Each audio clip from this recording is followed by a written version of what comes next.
যিনি আজকে মুখ্যমন্ত্রী হয়েছেন আমার অনেক শুভেচ্ছা থাকবে, কিন্তু এটা আমি নিশ্চয়ই বলবো না যে আপনি মুখ্যমন্ত্রী হয়েছেন বলে আপনি তৃণমূলটা করেননি।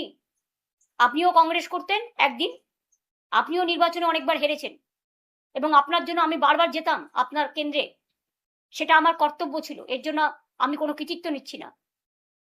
এবং আপনিও প্রায় 10-11 বছর তৃণমূল কংগ্রেসের এমএলএ হিসেবে আপনি মন্ত্রী ছিলেন, কখনো ট্রান্সপোর্ট মিনিস্টার, কখনো ইরিগেশন মিনিস্টার, কখনো 6টা জেলার দায়িত্বে ছিলেন, জেলা পরিষদ, গ্রাম সভা, পঞ্চায়েত তৈরিতে সাহায্য করেছেন এবং সাহায্যের হাতও বাড়িয়েছেন, সাহায্যের হাতও নাড়িয়েছেন। আমি কিন্তু সবটাই জানি। হলদিয়া ডেভেলপমেন্ট বোর্ড থেকে দীঘা ডেভেলপমেন্ট বোর্ড, সবটাই তো আমাদের সরকার আপনাদের দিয়ে চালিয়েছে। তো হঠাৎ আজকে মাত্র 3-4 বছরের মধ্যে যারা সাধু তারা আপনাদের সাথে গিয়ে সাধু হয়ে গেল, আর যারা কোনোদিন কিছু পায়নি, লড়াই করেছে, তাদের পেছনে লেগে রাষ্ট্রীয় সন্ত্রাস করাচ্ছেন। একটা কথা মনে রাখবেন, man poses, god disposes. Atrocities করবেন না, এটা কিন্তু একদিন ফিরে আসতে পারে। মনে রাখবেন, every action has a reaction. আপনারা যত অ্যাট্রসিটিস করবেন আমরা কিন্তু তত বাড়বো। আর 21শে জুলাই হবে শহীদ স্মরণে। আমরা পারমিশন চেয়েছি, কোনো প্রোগ্রামেই আমাদের পুলিশ পারমিশন দিচ্ছে না। একবার ভাবুন তো, কেন ইমাজিন। আর গতকাল যারা গিয়ে তালা দিয়ে এলেন, ওটা ভাড়ায় ছিলাম আমরা। ভাড়াটা কতদিন পর্যন্ত ছিল এই তার ডকুমেন্ট। এটা হচ্ছে 2027 সালের অক্টোবর পর্যন্ত অফিসটা আমাদের নেওয়া ছিল। কেউ গিয়ে বলছেন আমার নামে আমি সই করেছি। ব্যক্তিগতভাবে উনি সই করেননি, সইটা করেছেন পার্টি অথরাইজ করেছে বলে। কোনো ব্যক্তি চলে যেতে পারেন, কিন্তু ইনস্টিটিউশন চলে যায় না। এটা ইনস্টিটিউশনের সম্পত্তি, এটা মাথায় রাখতে হবে। আমি যেমন কারো ব্যক্তি সম্পত্তিকে দখল করতে পারি না, কারণ এটা তার ব্যক্তি সম্পত্তি নয়, এটা তার প্রতিষ্ঠানগত, তেমনি আমাদের সম্পত্তিও, মামাটি মানুষের সম্পত্তিও কেউ জোর করে দখল করতে পারে না। আর যারা বলে বেড়াচ্ছেন টাকা পাননি, তারা দেখুন তো এই চেকগুলো প্রতি মাসে মাসে কারা দিয়েছে। আমরা যদি না দিয়ে থাকি তাহলে আমাদের কাছে এত ডকুমেন্ট কোত্থেকে এলো? দেখুন দেখুন দেখুন, মেনটেনেন্স করি আমরা, প্রতি মাসে 1 লাখ টাকা করে ভাড়া দিয়ে আমরা চেকে, ইলেকট্রিসিটি বিল দিয়ে আমরা, কর্পোরেশনের যা যা লাগে দিই আমরা। আর আপনারা গিয়ে সেন্ট্রাল ফোর্সকে নিয়ে গিয়ে তালা দিয়ে দিচ্ছেন। একটা বাড়ি তালা দিতে পারবেন, কিন্তু মনে রাখবেন, হৃদয়কে কখনো তালা দেওয়া যায় না, মানুষের হৃদয়কে। কাজেই প্রস্তুত থাকুন আগামী দিন। ইন্ডিভিজুয়াল কারো বিরুদ্ধে আমার কোনো রাগ, আমার কোনো ক্ষোভ নেই। আমাদের পুরনো বিল্ডিংটা তৈরি হচ্ছিল বলেই, ভেঙে ভেঙে পড়ছিল বলেই আমরা একটা বিল্ডিং ভাড়া নিয়েছিলাম, রীতিমতো চেকে ভাড়া দিই। আর কত ডকুমেন্ট দেখতে চান আপনি? আপনাদের পরপর একটার পর একটা সব দেখিয়ে যাবো, সেটা ব্যাপার নয়। আপনারা কি বললেন? ভাড়া পান না।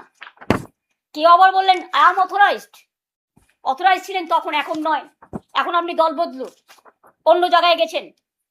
আপনারা ভালো থাকুন, আপনাদের পরিবার ভালো থাকুন, আপনাদের সম্পত্তি ভালো থাকুন। যে অ্যারেস্ট হয়েছে সে ছাড়া পাক। আমি জানি ফেস টাইম আমরা করি লাইভ, মানুষকে লাইভ দেখানোর জন্য। আর আপনারা যে ফেস টাইম লাইভ করছেন সেটা হচ্ছে আপনাদের নিজেদের বাঁচানোর জন্য। তাহলে যারা আজকে লড়াই করছে, জীবন দিচ্ছে, আজকে প্রায় 14-15 জন সুইসাইড করেছে, মারা গেছে, সুইসাইড এবং মারা গেছে, তাদেরটা কি হবে? একবার ভেবে দেখেছেন কি? কোথায় টাকা জমা দিয়েছে কারা? তৈরি করেছে কারা? আজকে কি আপনারা তালা দিয়ে চলে এলেন? এফআইআরও করা হয়েছে, কেন দিলেন? এবং আজকেই তার জন্য কাউকে পদত্যাগ করতে হলো। আসল ঘটনা তা নয়, উনি অনেকদিন ধরেই আমাকে বলছিলেন পদত্যাগ করবেন, কারণ ওনার ছেলে গিয়ে অলরেডি হাত মিলিয়েছেন। আমার তার জন্য কিছু বলার নেই, ভালো বুঝেছে হাত মিলিয়েছে, তাদের লাগেজ ব্যাগেজ থাকতে পারে, কিন্তু আমি তো হাত মেলাবো না। আপনারা একজন কোথায় গেলেন কি না গেলেন, I don't care, I ignore all of you. কারণ আমি নেতা চাই না, আমি কর্মী চাই। আমি সাধারণ মানুষের ভালোবাসা থেকে যেন বঞ্চিত না হই। আমার কারো বিরুদ্ধে কোনো ক্ষোভ বা কোনো দুঃখ নেই। এবং মনে রাখবেন আর একটা কথা, আমি কিন্তু কখনো যেমন উতলাও হই না, আমি কিন্তু হাসি মুখে যে কোনো সংকট কাটিয়ে যাবার লোক। কারণ ছাত্র রাজনীতিতে আমার হাতে খড়ি এবং সংগ্রাম করাটাই আমার জীবন।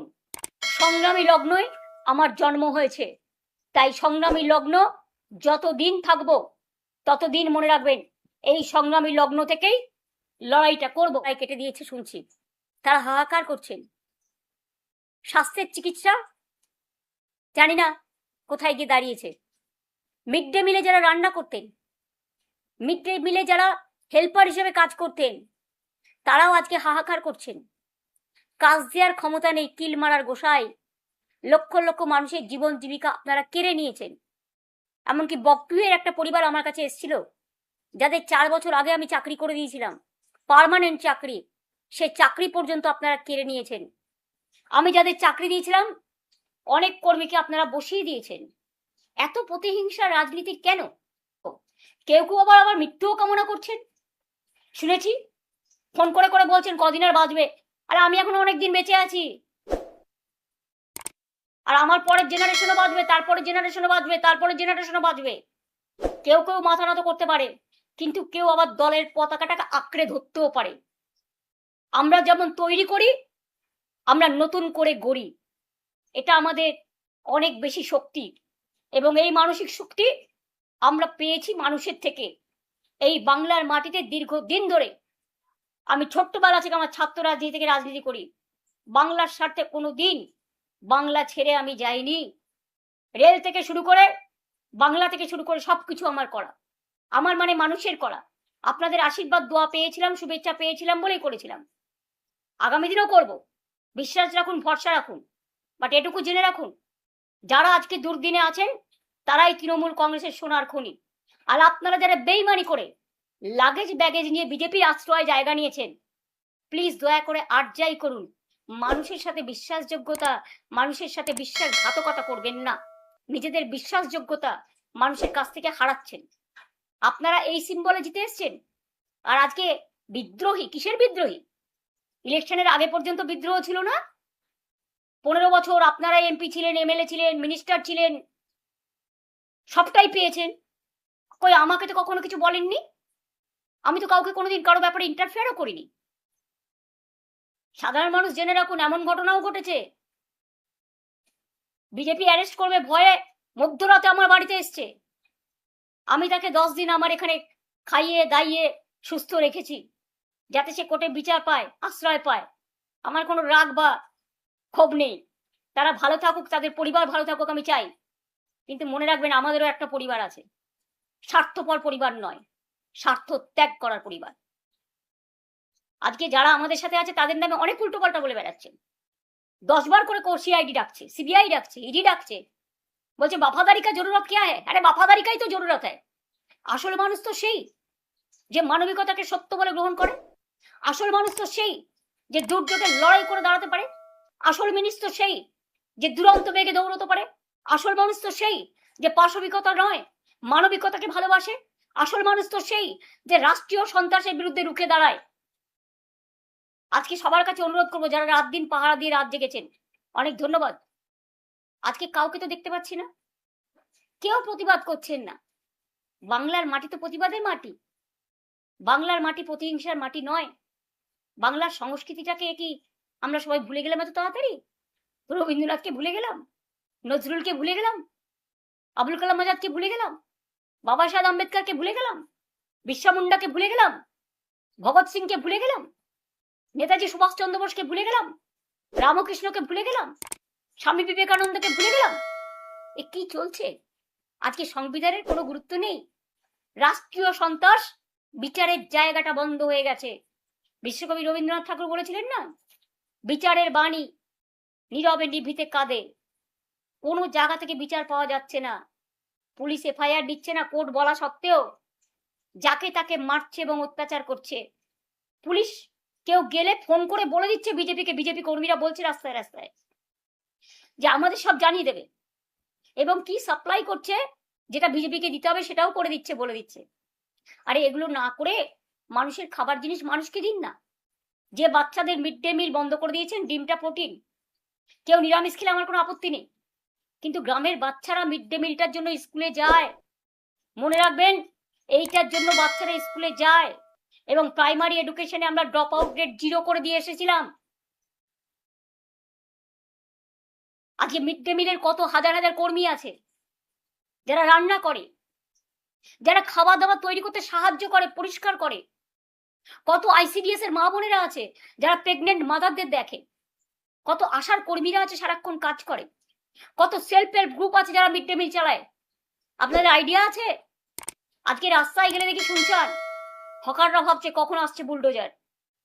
মানুষ জিনিস কিনতে গেলে জিনিস পাচ্ছে না। অনেকে আমাকে বলেছে বাজারে গেলে ঠিক মতো সবজি পাচ্ছে না ন্যায্য দামে, মাছ পাচ্ছে না ন্যায্য দামে, সব উধাও হয়ে গেছে। সেদিকে চিন্তা দিক সরকার, আমাদের পুরো সমর্থন পাবে। আমি কনস্ট্রাকটিভ ওয়ার্কে কখনো বিরোধিতা করি না। শুধু তৃণমূলকে কি করে শেষ করা যায়, আর তৃণমূলকে কি করে মারা যায়, আর তৃণমূলের বেঈমানদের সাথে নিয়ে কিভাবে তৃণমূলের অফিস দখল করতে হয়, আর তৃণমূল কংগ্রেসের কর্মীদের অ্যারেস্ট করতে হয়, কি করে সন্ত্রাস করতে হয়, হামলা করতে হয়, এসব না করে আপনারা মানুষের দিকে লক্ষ্য দিন, আমাদের পুরো সমর্থন পাবেন।